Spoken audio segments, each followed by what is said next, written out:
Drama serial बस तेरा साथ हो की नेक्स्ट एपिसोड बहुत ही ज़्यादा इंटरेस्टिंग बनने वाली है। क्या दादा के मरने के बाद अंश दादा की कसम को तोड़ने वाला है या फिर दादा के मरने के बाद अंश और अंसा को इस घर से शाजी और मुरसलीन धक्के देकर निकालने वाले हैं? क्या फहाम की मां को फहाम और शीरी के रिश्ते पर इसकी वीडियो की वजह से एतराज़ है?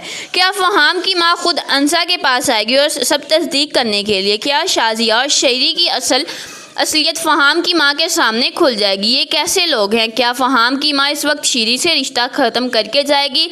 असल पंगा तो इस ड्रामे में उस वक्त पड़ने वाला है जब अंसा के सामने शयान की असलियत आएगी। तब शयान कहाँ छुपेगा अंसा से बचने के लिए? तो जैसा कि अंश और अंसा के दरमियान मोहब्बत बढ़ती ही जा रही है और अंसा की दोस्तें जब अंसा से पूछती हैं, मैंने सुना है तुमने शादी कर ली और तुम्हारा दूल्हा कैसा है, जिस पर अंसा अपनी दोस्त को बताएगी कि मेरा दूल्हा अच्छा खासा है, यानी कि बहुत हैंडसम है। अंसा अंश के सामने ही अपनी दोस्त को बता रही होगी कि तुम्हें क्या लगता है कि अंसा जमील किसी भी ऐरे गैरे से उठकर शादी कर लेगी?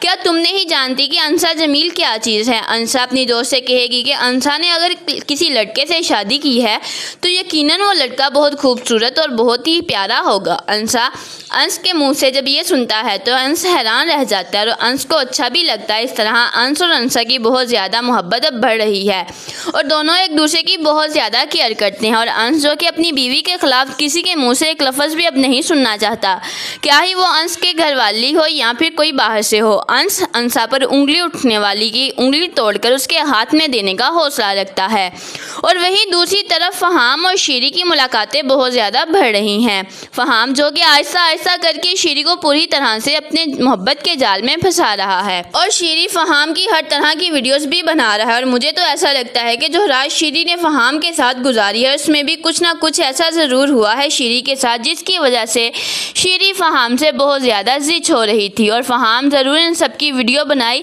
होगी और क्यों ना कि फहाम ने उन्हीं वीडियोस और तस्वीरों के थ्रू शीरी को ब्लैकमेल करना है। शीरी और फहाम जो कि होटल में खाना खा रहे होते हैं और एक दूसरे की बाहों में बाहें डालकर बैठे होते हैं।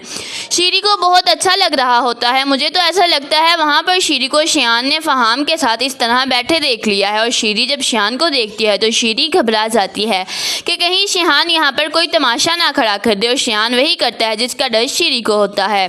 शयान फहाम के पास जाकर शीरी से कहता है, तुम यहाँ पर किसकी इजाज़त से आई हो और तुम इसकी बाहों में बाहें डालकर बैठी हो? तुम्हारी इसके साथ सिर्फ एंगेजमेंट हुई है, तुम्हारा अभी निकाह नहीं हुआ। शयान फहाम से भी बदतमीजी करेगा और उसे कहेगा, अगर तुम्हें इतना ही शौक है इसको बाहर लेकर घूमने का या फिर होटलिंग करने का तो इससे निकाह करो, शादी करके इसे अपने साथ ले जाओ, वरना ये ऐसे तुम्हारे साथ मुंह उठाकर कहीं भी नहीं आ जा सकती। क्यों ना कि हमारे ख़ानदान में ये रिवाज नहीं है कि मंगनी के बाद लड़का लड़की एक दूसरे से यूँ सरेआम बेशर्मों की तरह मुलाकातें करते फिरे।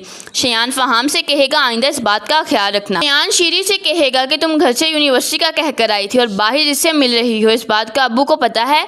शयान जो कि फहाम को सलाम तक भी नहीं करता और फहाम को ये बात बहुत बुरी लगती है और शीरी शयान से कहेगी, शयान तुम यहाँ से चले जाओ, यहाँ पर तमाशा खड़ा करने की ज़रूरत नहीं है, मैं खुद अब्बू को बता दूंगी। लेकिन शयान जो कि शीरी को वहाँ से हाथ से पकड़कर घसीटता हुआ घर ले आएगा और जब शयान घर आएगा तो मुरसलीन और शाजिया शयान को इस तरह से शीरी को बाजू से पकड़कर घसीटते हुए लाते देखकर घबरा जाएंगे।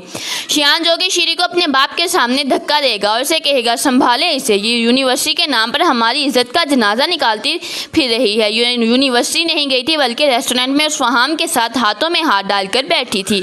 यह सुनकर मुरसलीन भी शीरी की तरफ सवालिया नज़रों से देखेंगे, जिस पर शीरी शयान को गिरेबान से पकड़ लेगी और अपने बाप से कहेगी कि इसने फहाम के सामने मेरी इंसल्ट की है और इसने फहाम से भी बदतमीजी की है, उसे सलाम तक नहीं किया और मुझे ये बाजू से पकड़कर वहाँ से घसीटता हुआ सब लोगों के सामने से लेकर आया है, मैं इसे नहीं छोड़ूंगी। शीरी कहेगी कि ये पहले ही तुम्हारी वजह से फहाम और उसके घर वाले हम लोगों से बदजन हो चुके हैं और मैंने बहुत मुश्किल से फहाम को सब कुछ भूलने के लिए कहा है। फहाम इतने अच्छे हैं, उन्होंने मेरी बात मान भी ली है और उस वीडियो के बारे में अब कोई बात भी नहीं करता, लेकिन ये शयान है कि मेरी खुशियों का आग लगाने पर तुला हुआ है। शीरी शयान से कहेगी, अगर मेरे और फहाम के रिश्ते के दरमियान कोई भी गलतफहमी पैदा हुई या मेरा रिश्ता फहाम से ख़त्म हुआ तो मैं तुम्हें जान से मार दूंगी। वही दूसरी तरफ फहाम को भी अब शयान पर बहुत ज़्यादा गुस्सा होता है, लेकिन वो खुद पर कंट्रोल रखता है, क्यों ना कि फहाम शयान और उसके घर वालों से इतना छोटा सा बदला नहीं लेना चाहता, इसलिए इसे ये सब बर्दाश्त करना पड़ रहा है। फहाम जब घर जाता है तो फहाम की माँ फहाम से कहती है, फहाम सारे रिश्तेदार बातें कर रहे हैं कि क्या हमें कोई ख़ानदान फलान या कोई और लड़की नहीं मिली थी तुम्हारी शादी करने के लिए? मैं किस किस को क्या क्या जवाब दूँ, किस किस का मुंह बंद करूँ? फहाम की माँ फहाम से कहेगी सच कहो तो मेरा भी दिल नहीं है कि तुम्हारी शादी उस लड़की के साथ हो।